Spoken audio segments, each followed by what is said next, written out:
Os dados de hoje do coronavírus no Brasil, nós temos acumulados 2.915 casos no total, sendo 78 óbitos, representando 2,7% de letalidade. Na região norte, nós temos 126 casos, dá um total de 4,3% do total. Acre tem 24 casos, Amazonas 67 com 1 óbito, dá uma letalidade de 1,5%. Amapá 2 casos, Pará 13 casos, Rondônia 5 casos, Roraima 8 casos, Tocantins 7 casos. Região Nordeste tem 457 casos no total, que dá 15,7%. Alagoas, 11 casos, Bahia, 104 casos, Ceará, 235 casos, sendo 3 óbitos, dá uma letalidade de 1,3%.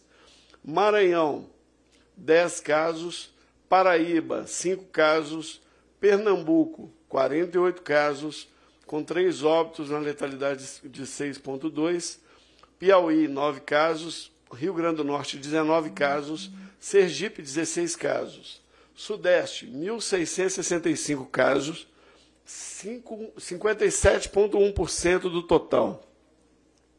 Espírito Santo, 39 casos, Minas Gerais, 153 casos, Rio de Janeiro, 421 casos, São Paulo, 1.052 casos, sendo 58 óbitos, que dá 5,5% de letalidade, e no Rio de Janeiro, 2,1%.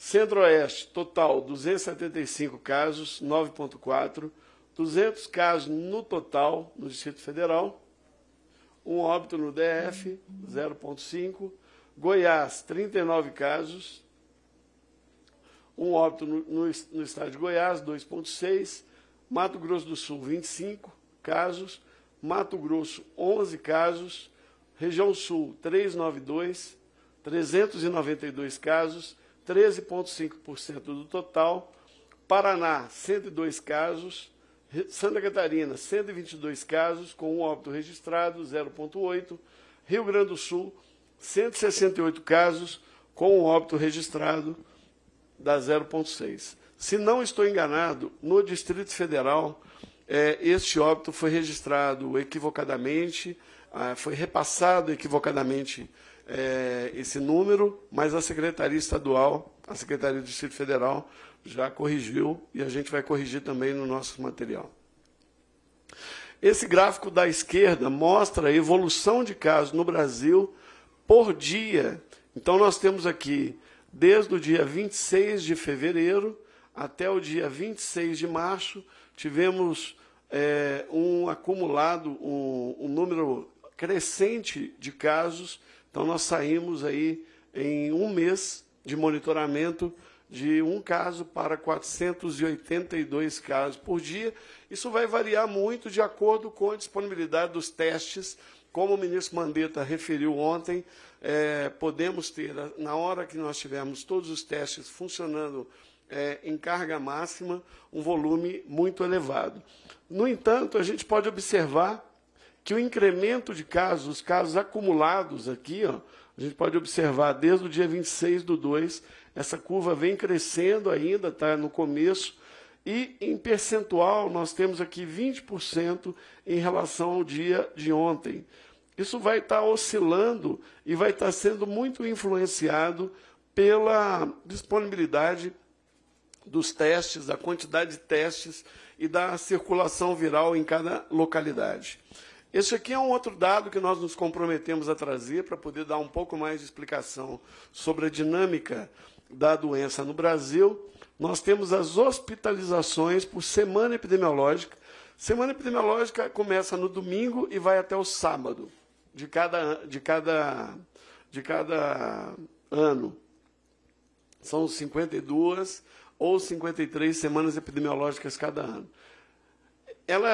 A partir da data do início dos sintomas, nós colocamos cada caso que iniciou naquela semana e somamos, notificados no CIVEP-GRIP, que é o nosso sistema de monitoramento de notificação de rotina. no início, desde a primeira semana de 2020 até a semana 13.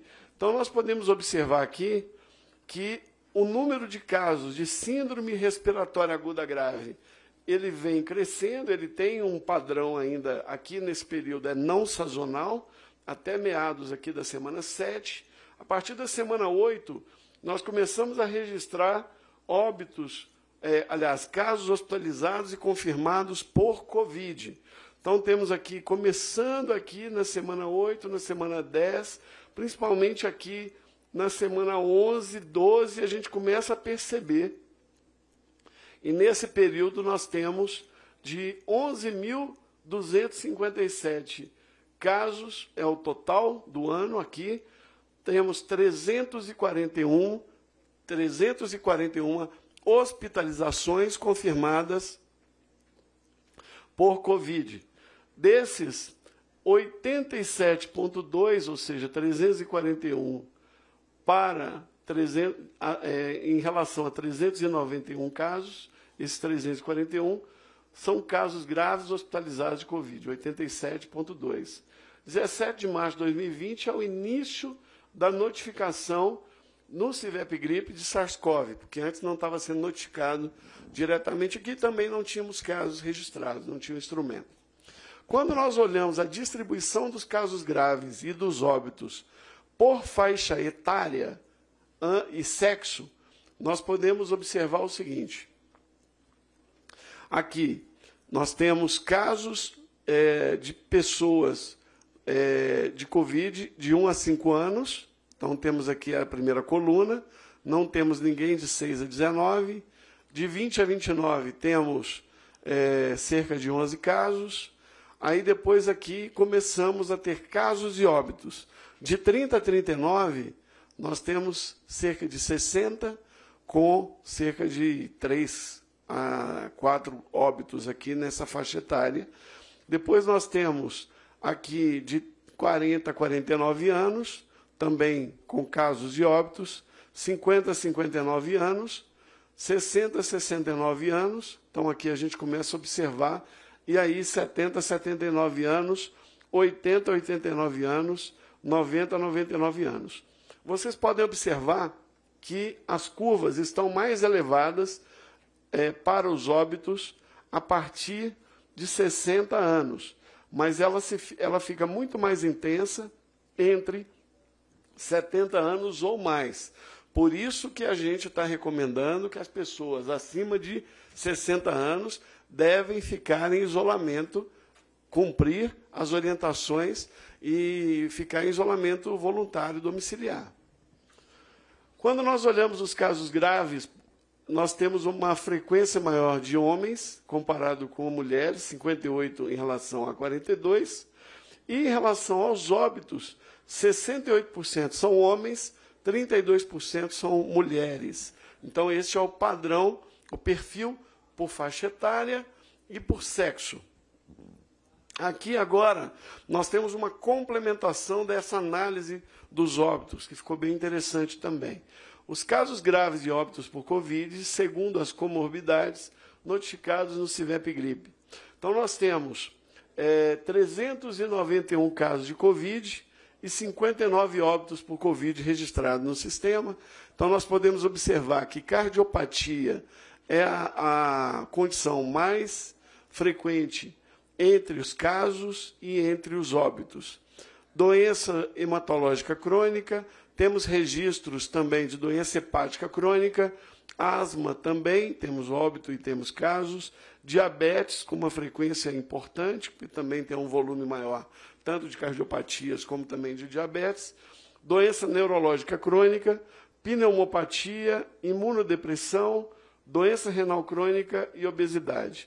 Estas são as comorbidades que aparecem nos casos do Brasil que evoluíram para óbito. Então, isso tem relação com todas as ações que nós estamos falando sobre qual grupo deve se cuidar mais, né? Então, aqui está muito claro, pessoas acima de 60 anos e pessoas de qualquer idade que tenham essas condições de saúde devem se cuidar com maior intensidade. Aqui nós temos o total de máscaras distribuídas por unidade federada e também por serviços, né? Então, nós distribuímos 6.690.000 máscaras, né? O Centro de Operação de Emergência, aqui por meio do coordenador de logística, que é o Roberto. Fizemos a distribuição São Paulo, 1.435.000 máscaras distribuídas, até Roraima, com 15.000 máscaras distribuídas. Além dessas, distribuímos também 940.000 máscaras para a Polícia Federal, 349.000 máscaras para hospitais federais e 120.000 máscaras para a administração penitenciária. Então, é um volume expressivo e que está sendo atualizado sistematicamente. A gente passa a fazer esse monitoramento de uma forma mais regular também. E aqui, conforme acordado, temos os pacientes confirmados com Covid, registrados e informados pelos estados. O que foi? É depois, né? Não, eu vou mostrar aqui, Gabato, só o total, e depois a gente volta e você explica a região. Então, nós temos um total de enfermaria 205 e temos em UTI 194. Mas o doutor Gabato vai fazer um apontamento agora e a gente volta para esse gráfico aqui agora. Isso aí é junto com a plataforma, agora faz. Não tem problema, faz. Eu não entendi qual que é. Isso aí ia na continuidade da plataforma. Mas não era para ter passado aqui, era para ter ficado igual, né? Amanhã, este dado aqui, nós temos aqui os dados de pacientes confirmados com Covid que estão em enfermaria até o dia de hoje, até às 17h30, de 25 de março, temos 205 pessoas em enfermarias em todo o Brasil e 194 pessoas em UTI. Esse mapa ele está distribuído por UF, por unidade federada. A partir de amanhã, este mapa, estes dados, irão compor uma plataforma que nós desenvolvemos, que o doutor Gabato vai apresentar aqui em seguida. Muito obrigado.